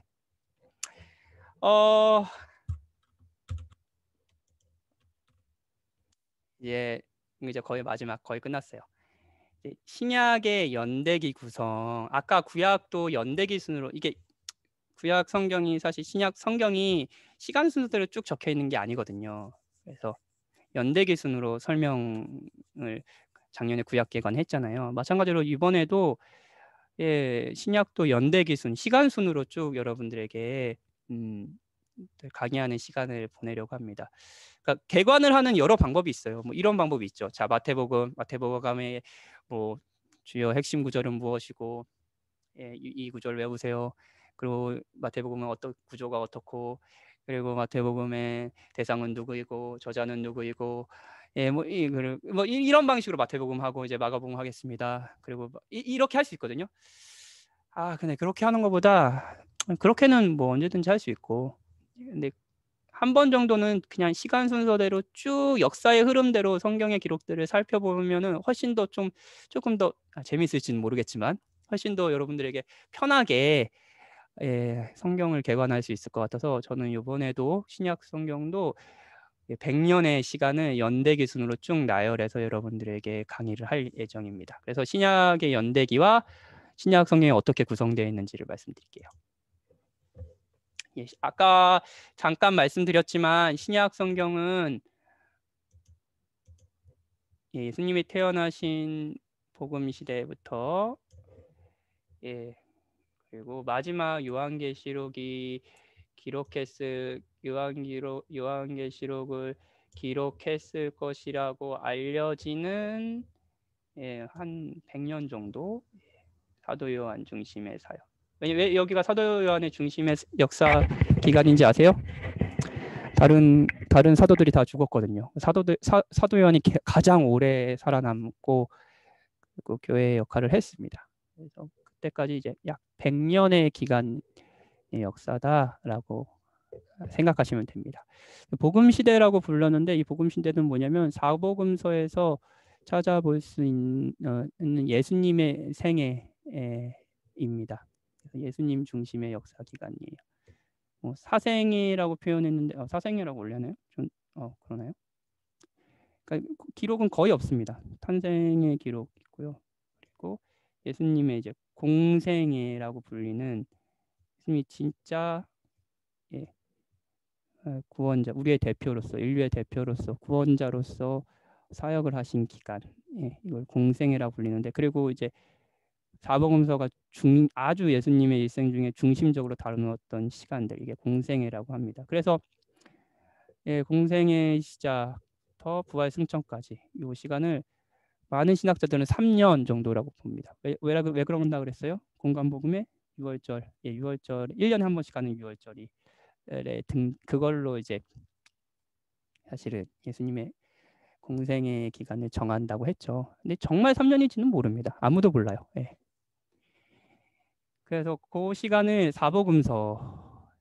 그래서 사복음서는 사실 다음 주에 좀 살펴볼 거지만 세 개의 공관복음과 요한복음으로 나뉩니다. 왜냐하면 이 세 개의 공관복음은 거의 뭐 역사의 기록이나 이런 것들이 거의 비슷합니다. 관점이 비슷해요. 그 공관이에요. 근데 요한복음은 좀 다릅니다. 왜냐하면 요한복음이 가장 마지막에 쓰였던 아마 한 요 시기에 좀 쓰였을 거예요. 요 시기에 쓰인 책으로 알려져 있기 때문이에요. 그러면 이미 마태, 마가, 누가 이 책들이 사람들이 다 많이 널리 알려져 있을 거 아니에요. 근데 똑같은 기록을 할 필요는 없었겠죠. 그 기록을 누락되어 있는 기록들을 요한은 예수님의 곁에서 가장 예수님의 생애를 가장 자세히 본 사람이니까 그런 기록들을 남긴 게 사실은 이제 요한복음이겠죠. 그래서 공관복음과 요한복음으로 사실 사복음서가 나뉩니다. 이게 예수님의 생애를 다루는 사복음서라고 할 수 있고요. 그리고 이제 예수님이 승천하시고요. 오순절 사건으로 성령이 이제 임재하시고 예루살렘 교회가 탄생하죠. 그리고 이게 이제 교회 시대라고 할 수 있습니다. 뭐 서신 시대라기보다는 다 이게 교회 시대예요. 예수님의 재림과 함께 시작된 교회 시대. 이게 교회 시대예요. 지금까지도 교회 시대죠. 근데 이 교회 시대는 두 가지로 나눌 수 있을 것 같아요. 사도행전에 기록된 교회 시대가 있고요. 기록되지 않은 교회 시대가 있습니다. 사도행전의 기록은 어디까지 있냐면요. 예루살렘 교회 탄생, 오순절 사건을 통한 예루살렘 교회 탄생, 그리고 베드로를 중심으로 한 뭐 예루살렘 교회에서의 뭐 사역 이런 기록들, 그리고 바울이 회심하고 바울을 필두로 한 1차, 2차, 3차 전도행 이렇게 다니면서 한 바울을 중심으로 한 뭐랄까요, 사역, 요 기록들이 있어요. 그래서 사도행전 작년에 사도행전 우리 교회에서 살폈었죠. 꽤 긴 시간 동안. 이렇게 이제 사도행전이 기록된 교회 시대는 여기까지입니다. 그래서 사도행전의 기록이 어떻게 마치냐면 사도 바울이 로마로 죄수의 신분으로 끌려가서 그 로마 아마 자택 연금된 감옥에 갇히는 그런 것으로 끝납니다. 그러니까 여기가 이제 사도행전이에요. 그리고 이 시기에 사실 바울이 1차 전도행을 한 갈라디아 지방에 편지를 쓰고요. 그리고 아까 데살로니가에서 한 3주밖에 못 있었다 그랬잖아요. 그러니까 얘네들이 어떻게 됐는지 너무 막 떨리고 궁금하고 막 그런 거예요. 그래서 막 자기 함께 했던 제자들 보내고 동역자들 보내고 그러면서 그들에게 3주에 있었던 그들에게 편지를 쓰는 게 데살로니가 전후서입니다. 2차 전도여행 도중에 썼던 편지들이요. 그리고 3차 전도여행 도중에 이제 고린도 지방이 난리가 났다고 하는 거예요. 그러니까 고린도 전후서, 그리고 드디어 그토록 가고 싶었던 로마에 편지를 써요. 이게 로마서까지입니다. 그래서 그리고 이제 로마에 갇힌다 그랬잖아요. 그 사도행 그 이후에 사도행전 기록은 없다고 그랬잖아요. 그 로마에 갇힌 후에 로마의 감옥에서 아마 가택 연금된 감옥이었을 겁니다. 거기서 이제 쓴 편지가 우리 그 얼마 전까지 강해를 들었던 빌레몬서, 그 골로새서, 에베소서, 빌립보서, 이게 옥중서신이라고 불립니다. 바울의 서신이에요. 요 시기에 야고보서가 예수님의 동생인 야고보가 야고보서를 썼을 거라고 알려집니다. 그리고 아마도 가택연금된 감옥에서 잠시 풀려나서 전도 다시 4차 전도 여행을 했을 거라고 여겨지는데요. 그 시기에 디모데전서, 디도서를 썼을 거라고 예상합니다. 이거. 그리고 다시 로마의 감옥에 갇히고요. 이 감옥은 가택연금된 감옥이 아니었습니다. 지하 감옥, 엄청나게 가혹한 감옥에서 마지막 편지를 쓰죠. 이게 디모데후서입니다. 이 시기에 뭐 베드로와 유다, 히브리서는 사실 저자가 누군지 뭐 바울이라고 하시는 분도 계시고 정확하진 않습니다. 그런 서신들이 쓰입니다. 그리고 바울이 처형을 당하죠. 근데 사도들이 다 처형을 당하고 이제 마지막까지 사도 요한이 남았다 그랬잖아요. 그 사도 요한의 중심의 역사 기간이 이 시기입니다. 이 시기에 굉장히 힘든 일들이 많았어요. 예루살렘 성전이 함락되고 신자들이 굉장히 고통받는 일들이 많았습니다. 그때 홀로 고군분투한 이제 그 사도가 바로 요한이라고 할 수 있어요. 그래서 다시 요한복음을 쓰고, 요한복음의 핵심 메시지는 계속 믿어라, 이 고난 가운데서도 계속 믿어라라는 그런 메시지였거든요. 그런 메시지를 쓰고, 그리고 마지막 계시까지, 반모선에서의 계시까지 하는 게 이제 연대 순으로 쭉 정리한 신약 성경입니다.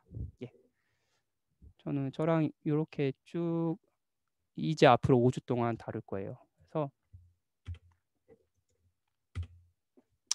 오늘 24일 했고요.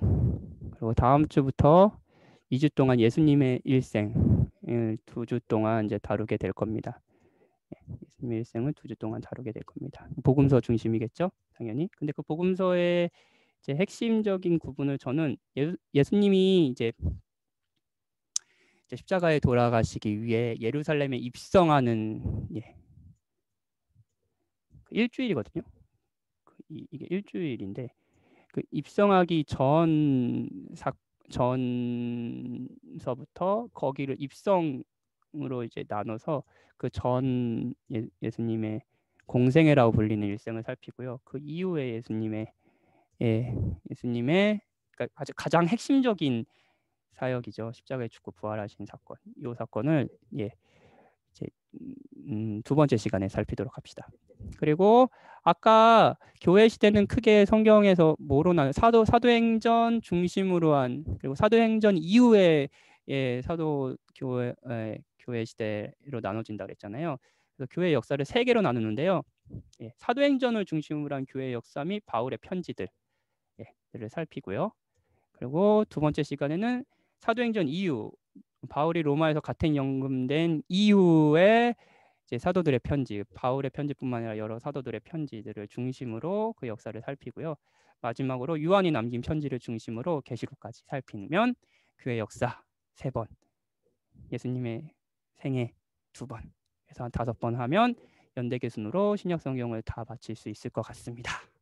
이게 여러분과 제가 이제 앞으로 보낼 시간입니다. 긴 강의였습니다. 저희가 강의를 시작하면서 구약과 신약이 다르지만 한 책이라고 말씀을 드렸어요. 그리고 다른 것 같은 이 두 책을 이어주는 분이 누구시라고 했죠? 그리스도라고 그랬죠. 구약이 오실 그리스도에 대한 약속이라면, 구약이잖아요. 옛 약속이라면, 신약은 오신 그리스도, 성취된 그리스도, 약속의 성취인 그리스도에 대해서 이야기해주고 다시 오실 그리스도를 약속해주는 그리스도가 중심이라고 했죠. 그런 의미에서 저는 신약 개관의 제목을 아까 말씀드렸다시피 이루어진 약속과 이어지는 약속이라고 지었습니다.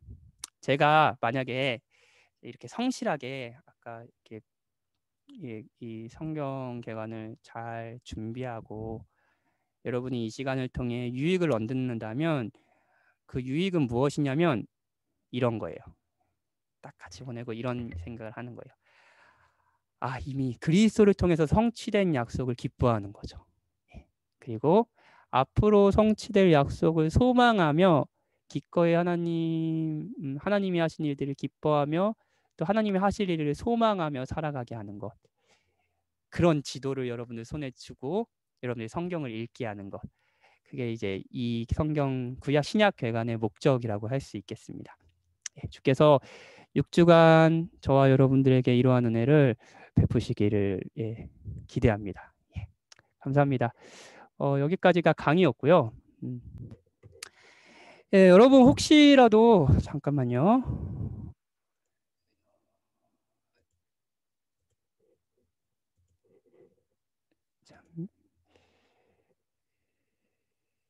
예, 혹시라도 질문이 있으신 분이 계시다면 예, 질문을 하셔도 좋습니다.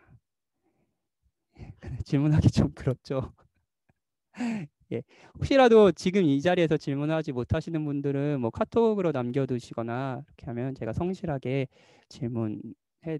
답변해드리도록 하겠습니다. 그리고 혹시 이제 예, 갑자기 드는 생각이 있답니다. 우리 안나자매님이 뭐죠? 이야기해 주세요.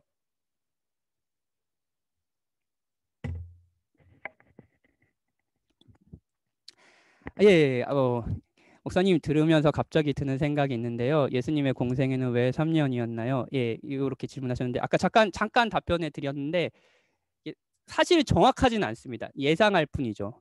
네, 그런 문화가 있었던 대속죄일에 이스라엘의 전 백성들이 예루살렘으로 모인다 그랬잖아요. 근데 공간복음에 기록된 제가 정확하게 4번인지 3번인지 지금 딱 기억이 안 나네요.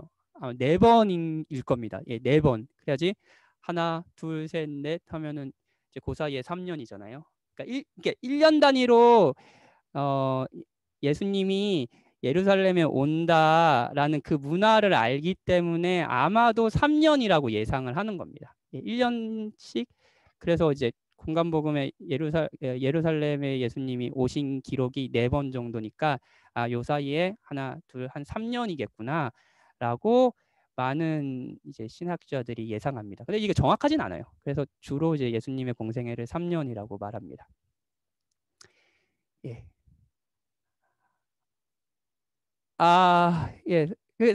그런 부분 때문에 사실은 사역 기간이 3년이라는 게 이게 알려져 있지. 이게 막 신학적인 의미로 왜 3년일까? 그런 의미는 성경에 딱 3년이다 이런 기록들이 없기 때문에 3년이라고 예상할 뿐입니다. 예. 그렇게 하시면 좋을 것 같아요. 예. 그래서 이제 어떤 신학자들은 3이 완전수니까 그다지 유대 지역의 문화에서 3이라는 숫자가 상징하는 게 완전한 거거든요. 그래서 이제 그런 의미를 부여하기도 하는데 사실 그거 좀 약간 과도한 해석인 것 같고 3년이라고 딱 성경에 기록된 것은 없기 때문에 그 유월절을 통해서 예상하는 것이다 라고 아시면 좋을 것 같습니다. 왜 이렇게 카톡으로 이렇게 하니까 좋네요. 혹시 또 질문 있으십니까? 예, 지금 질문이 있으시면 제가 성실하게 답변해드리겠습니다. 저 질문 있습니다. 예, 의원이. 예. 사실 크게 중요하진 않을 수 있는데 그냥 궁금하기도 하고 예. 성경 읽을 때 약간 상상력에 도움이 될 것 같긴 해서 예. 그러니까 아까 사마리아인과 바리새인의 예. 어떤 그 배경을 좀 설명해 주시긴 했는데 예. 그러니까 사마리아인이 사실 북이스라엘 쪽 사람들이었잖아요. 예, 그렇죠. 그러니까 근데 왜 음. 저희 신약에 나오는 그 배경 속에서 그 사마리아인들이 왜 이렇게 그 무시를 받아야 되는 배경인지가 예. 좀 더 궁금하기도 하고 예, 좋은 질문이에요. 그랬을 때 예. 갈릴리는 또 더 위에 있단 말이에요. 뭐랄까 예. 그러니까 북이스라엘 지방이었고 그 어떤 그러니까 유대 지방은 사실 남유다 사람들이었을 것 같은데 어떤 그런 북이스라엘에 사실 더 멸망하기도 했고 그들의 죄에 대해서 좀 더 우월의식이 있었나 이런 생각도 들기도 하는데 그런 정도의 이유라면 갈릴리 지방은 사실 더 위에 있는데 그러니까 그런 그러니까 유대 지방에서 사마리아인들을 생각하는 거랑 비슷하게 갈릴리 지방의 어떤 그 사람들에 대한 인식은 다르게 있는 게 없었을까 그러니까 그런 궁금증이 있고 예. 그리고 바리새인들은 그러니까 사마리아인은 어떤 그 지방 사람들 얘기를 하는 것 같고 네, 맞습니다. 바리새인들은 어떤 정치적인 그 집단이라고 해야 될까요? 약간 그런 사람, 그러니까 바리새파 사람들의 바리새인이라고 부르는 것 같은데 바리새인들이 어떤 그 지역적인 배경 아니면 지파의 배경 뭐 이런 게 있을 수도 있을 것 같은데 그런 게 사실 네, 아주 네, 네, 네. 성경을 읽으면서 이런 지식들이 있으면 참 좋죠. 일단은 그 북이스라엘 일명 북이스라엘이라고 말하는 사마리아 지방의 사람들이 유대민족과 거의 원수 같은 그 관계가 돼버린 데는 이유가 있습니다. 원래 같은 민족이었잖아요. 근데 이제 이 문화가 어떤 게 있었냐면 이제 두 나라가 사실 다른 나라에 멸망을 했습니다. 아수르라는 나라의 북이스라엘이 멸망을 했고요. 지금 사마리아. 그리고 바벨론의 남유다가 멸망을 했어요. 근데 아수르는 굉장히 그 요나서 읽었을 때 그 요나서 강의하실 때 들었지만 굉장히 되게 폭압적이고 되게 무서운 민족이었다고 했잖아요. 얘네들은 거의 민족 말살 정책을 펼쳤습니다. 그래서 어떻게 했냐면은 진짜 막 거기에 사람들을 강제적으로 막 이주를 시켜가지고 막 서로 막 그러니까 민족의 정체성을 잃어버리게 했어요. 혼혈족을 막 만들어 버렸어요. 그래서 사실 지금 사마리아 지방에 사는 사람들은 거의 유대 민족의 뭐랄까 이런 개념이 맞는지는 모르겠지만 그런 정체성을 다 잃어버린 상태였어요. 그러니까 그 시대에 이제 혼혈족이 돼버린 거죠. 그러니까 유대 민족은 그들을 일면 니네 북이스라엘이라 웃기고 있네. 니네 무슨 아수르 때문에 다 포함해서 유대 민족의 정체성을 다 잃어버렸잖아. 니네 혼혈족이잖아. 니네 너희랑 같은 거의 쓰레기 취급. 원래 이방인들을 쓰레기 취급했는데 유대 그 사마리아는 더 쓰레기 취급을 하게 됐죠. 예. 그래서 그렇고 그리고 갈릴리 지방은 사실은 이제 거기는 이제 북이스라엘 지역은 맞아요. 그런데 아마도 남유대에 사는 사람들이 많이 그쪽으로 이주를 했던 것 같습니다. 그게 대표적인 게 이제 예수님이고 예수님도 유대 지파였잖아요. 유대 지파였는데 이제 갈릴리 지방에 살았잖아요. 그러니까 아마도 유대 민족이 북쪽으로 이제 이주한 사람들이 많았기에 사마리아 같은 대접을 받지는 않았던 것 같아요. 예. 이건 제가 조금 더 정확하게 갈릴리 지방이 사마리아 같은 대접을 받지 북이스라엘 지역에 있는 것은 맞는데 왜 그렇지 않았나라는 걸 조금 더 공부해서 혹시라도 더 중요한 정보가 있으면 알려드릴게요. 근데 제가 지금까지 아는 정보로는 아마도 유대민족이 이제 그 지방으로는 많이 이주하고 살았던 것 같습니다. 예. 그래서 그 사마리아 인간은 좀 다른 대우를 했던 것 같고요. 그리고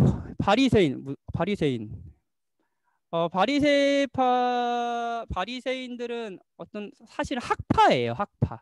어떤 정치적인 세력입니다. 그래서 오늘 사실은 이것도 그 정치적인 4개의 세력이 있거든요. 아주 중요한 4개.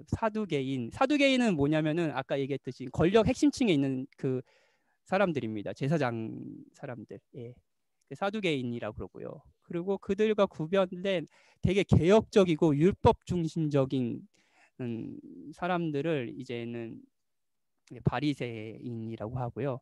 그리고 그에 반해서 굉장히 혁명적이고 되게 폭력적이라고 표현해야 되는가? 되게 뭐랄까요? 그러니까 예를 들어 예전에 저희 일제 시대 때 그 뭐라고 할까요? 독립을 외쳤던 두 가지 부류의 운동이 있었잖아요. 굉장히 테러 집단처럼 굉장히 막 그런 과격한 그 독립운동을 펼쳤던 분들도 있고, 뭐 아니면 되게 막 가르치고 교육 위주로 독립운동을 펼쳤던 분들이 있잖아요. 그 교육 위주가 사실은 바리새파였던 것 같고요. 그 열심당이라는 그런 정치 그 세력들도 있었어요. 그분들은 예수님 제자 중에도 있었죠. 들은 이렇게 과격한 독립주의자들을 의미합니다. 그러니까 어떤 일종의 뭐라 그럴까요? 어떤 지파 이런 개념이기보다는 그 당시에 그 상황에서 어떤 생각과 사상을 가지고 있는지를 보여주는 의미라고 할 수 있습니다. 그래서 이제 바리새파라고 불린다고 할 수 있을 것 같아요. 이 질문이 답변이 된 건가요? 예. 네. 네, 됐습니다. 근데 네, 됐는데 어느 정도 이해는 그러니까 그러면은 바리새인들이 사마리아인을 그러니까 바리새인은 사실은 어떤 지파나 막 유대 혈통이기 때문에 막 이런 이렇게 모인 집단은 아님에도 불구하고 어떤 다른 뭐 사마리아인이라면 사마리아인 다른 어떤 그러니까 히브리 사람들이 아닌 들에 대한 어떤 생각들이 약간 과격했나? 약간 그렇게 느껴지는 면도 있는데 그냥 어느 정도의 최소한의 유대 혈통이라고 하는 울타리에서 일어난 거라고 생각하면 이해가 되는 것 같기도 하고 약간 이런 생각은 드는 것 같아요. 저는 율법의 잘못된 해석이라고 생각합니다. 그러니까 이제 구약 성경을 잘 살펴보면 굉장히 유대 민족 중 막 이렇게 뭐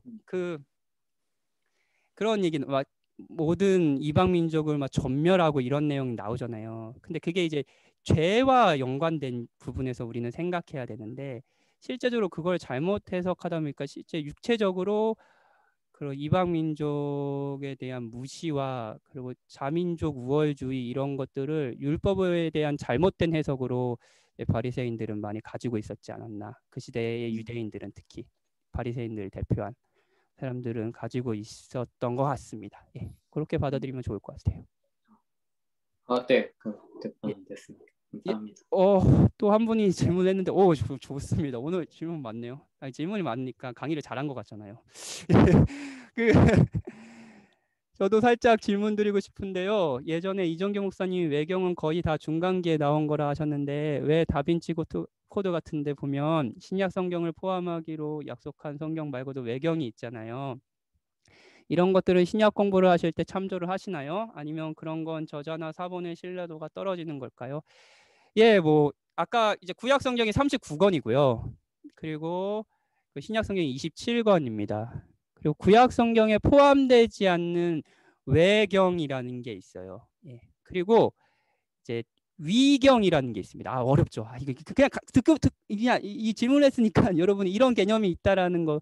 위경은 잘못된, 그러니까 거짓, 그러니까 뭐랄까요? 이거 완전히 이상한 교리를 가르치는 이단의 글들입니다. 그래서 위경은 사실 신학적인 의미가 없어요. 근데 외경 같은 경우는 몇몇 외경은 뭐 신학적인 그러니까 근데 정경만큼 의미는 없고요. 신약 이렇게 뭐 신학적으로 의미가 있게 받아들이고 공부하는 뭐 공부를 해야 된다라고 얘기하는 분들이 구약학자들이 많이 있습니다. 그래서 저 같은 경우도 사실은 뭐 주석 같은 데 보면 구약은 신약은 외경이 없습니다. 구약만 있어요. 근데 구약 같은 거 보면 외경을 인용하는 경우들이 많이 있습니다. 그리고 예수님도 그 신약 성경에도 실제적으로 외경, 그러니까 구약의 정경이라고 불리는 39권을 인용한 것이 아니라 외경을 인용한 구절들도 있거든요. 그래서 신학적인 의미는 외경은 좀 있다. 근데 정경만큼의 의미와 뭐 무호한 글로 여겨서는 안 된다. 그냥 참조할 정도로 받아들이면 된다라고 생각하시면 될 것 같습니다. 혹시 또 질문 있으신가요? 또 긴 질문이 왔어요. 아까 잠깐 사두개파에 대해서 설명해 주셨는데 제사장 무리들인데 제사장직을 사고 팔고 정도로 타락한 무리들이었다고 했는데 성경에 사두개인들이 부활도 안 믿고 돈을 좋아한다고 나왔던 기록이 있었던 걸로 생각이 나는데요. 제사장 무리들이 왜 오히려 더 타락한 쪽으로 가게 된 것일까요? 그것도 돈 쪽으로. 그래서 어떻게 바리새인들이 그들이 대비되는 방식으로 율법 거룩을 추구하게 된 것에 연관이 됐는지. 사두개인. 이거 저도 조심해야 되는 지점인데 어떻게든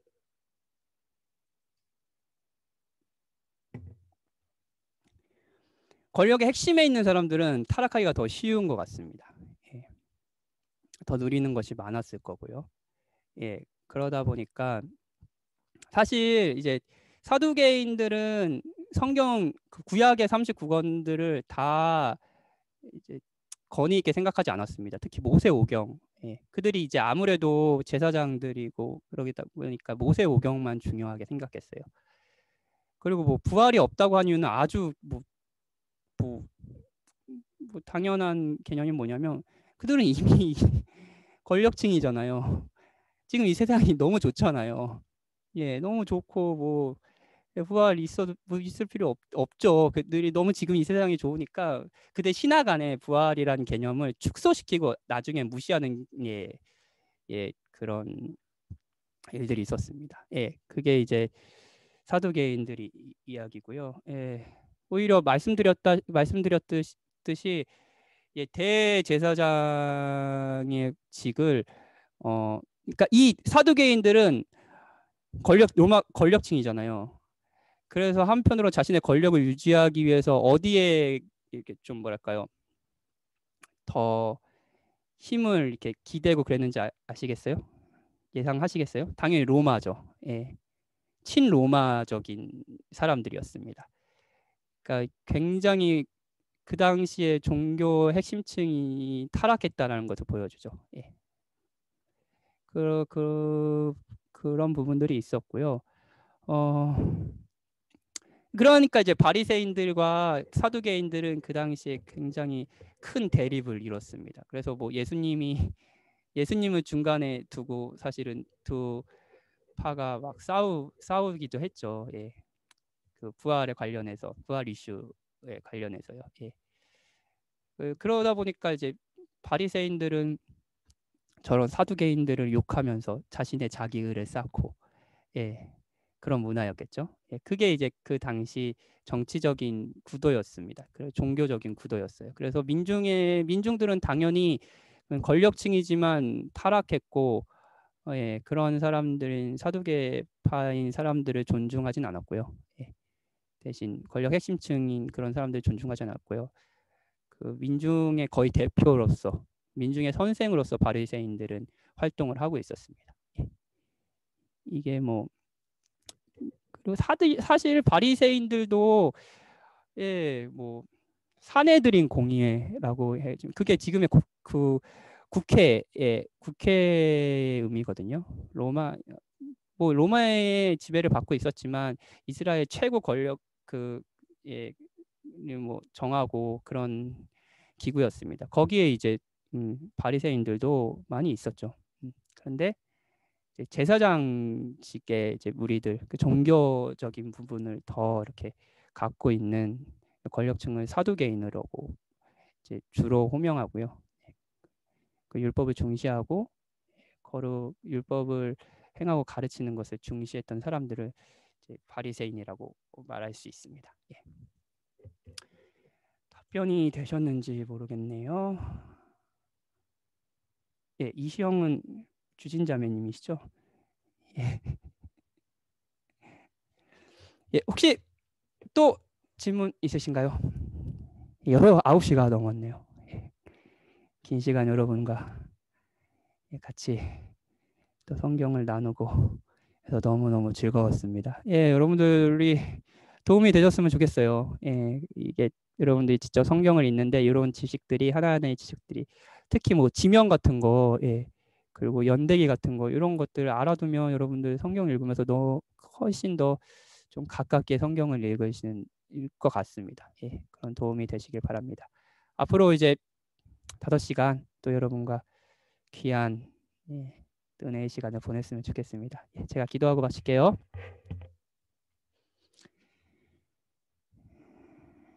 하나님,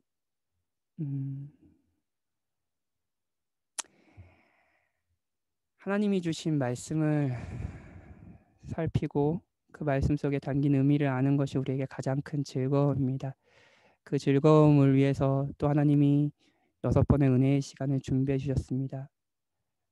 이 시간을 보내며 하나님이 우리 안에서 우리에게 하신 일들을 더 기뻐하고 또 하나님이 누구신지를 더 알고 하나님이 이루신 약속을 그리스도 안에서 이루신 약속을 기뻐하고 동시에 다시 하신 약속을 소망하며 살아갈 수 있는 저희가 될 수 있게 계속해서 은혜를 베풀어 주십시오.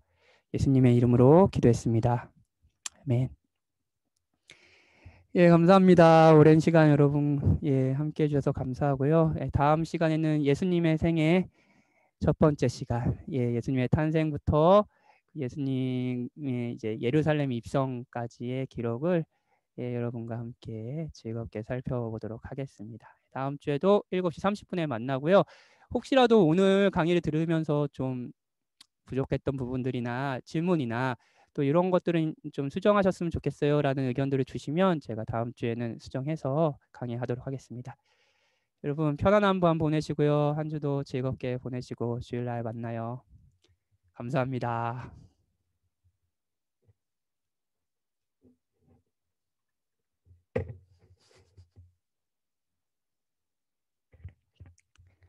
이보이 안녕. 이시영 안녕. 황하율 안녕.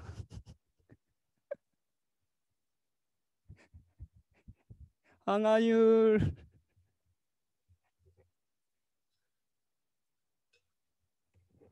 예, 방송 마치겠습니다.